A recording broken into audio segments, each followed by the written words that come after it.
Hi, my name is Amy and I'm from Ohio and I'm 37. Today I'm going to share my story with you, my blindness story. I have been diagnosed with retinitis pigmentosa, retinal dystrophy, rod cone dystrophy, constricted field vision, colorblind, and night blind. So that's my diagnosis. And I was originally diagnosed when I was 15. I was most likely going blind my whole life, but at 15 I tried to get my permit. And at that point, I had failed the peripheral vision test and had to seek eye specialist.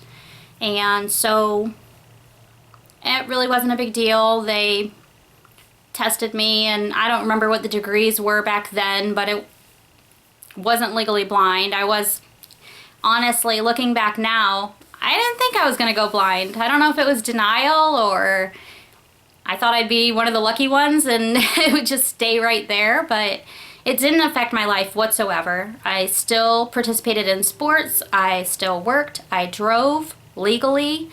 I did have restrictions on my license, daylight only, and that's for the night blind.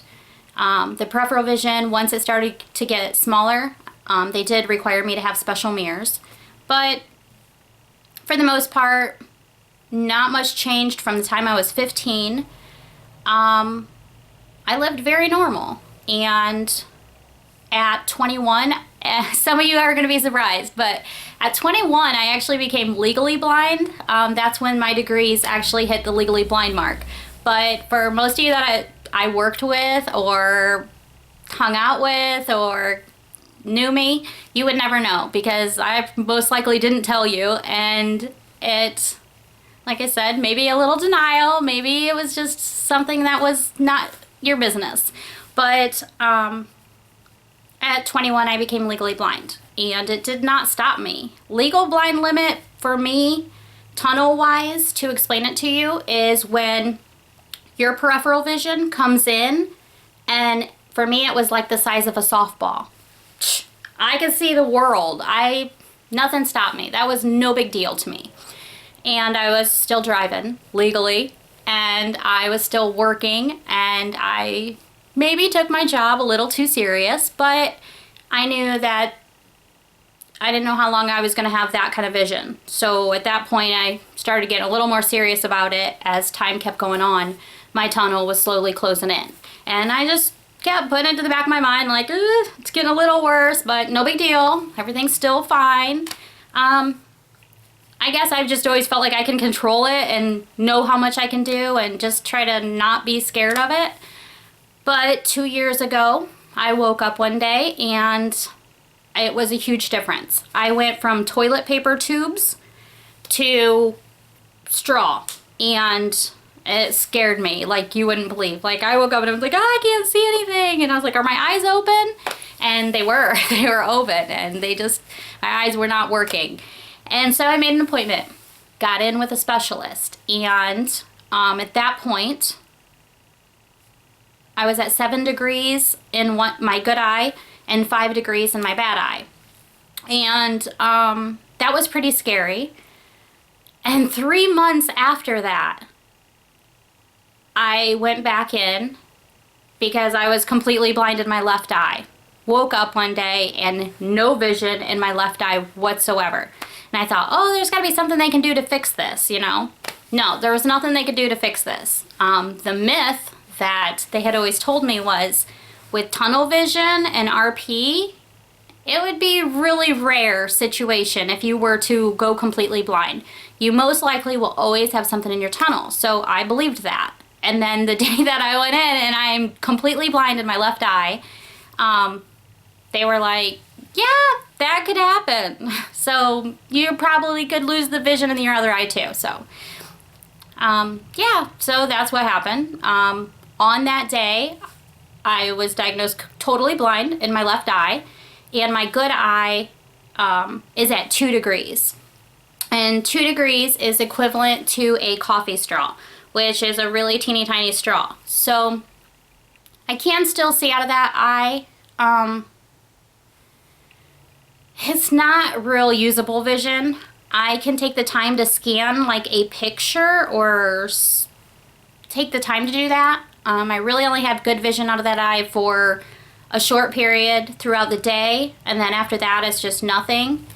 But sometimes it's confusing because sometimes like I try to use that eye and I don't know if I'm staring at your forehead or the wall behind you, and so I just listen for your voice, and sometimes I'm looking at you and sometimes maybe not. But what else? So that is, the first year was rough, and I will probably get into small stories later. I'm not doing that for this video, but it was an emotional roller coaster for me, and I feel like now I'm better at accepting it, handling it, and as things happen, I don't necessarily cry. I kind of can laugh them off now. So I do joke a lot about blind stuff happening. It's just easier to, because things happen a lot and you're like, that happened? But I still use computers. I'm heavily rely on screen readers. I still use a cell phone with a screen reader, dictation. I will show you guys a video on how we do stuff like that. It makes my life completely simple. But I can still use social media. There's a lot of things you can do. Last year I was on a bowling league. Didn't know I could bowl, and guess what? I was bowling over 100. My high score was 133.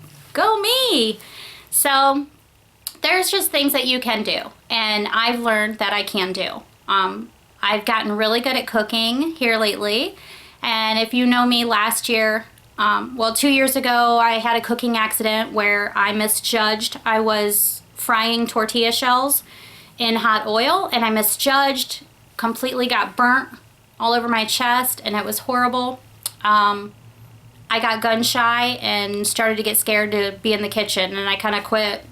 I was like, no, I don't cook. That's a thing of the past. And then another time I chopped off part of my finger trying to chop vegetables and misjudged where the vegetable was and where my finger was. So I guess I had enough little minor accidents that kind of scared me from cooking. And it actually was a few blind people that I came in contact with on Facebook that was like, oh no, you can do this, you can do this. And they kind of pushed me to keep trying. And now I love it, and I'm pushing other people to be cooking. So, no, you can get your hobbies back, most of them. I don't know what all your hobbies are, but I don't suggest driving or anything along those lines. Nothing dangerous to yourself or to others. But there are so many things that we can do to keep our lives full and enriched.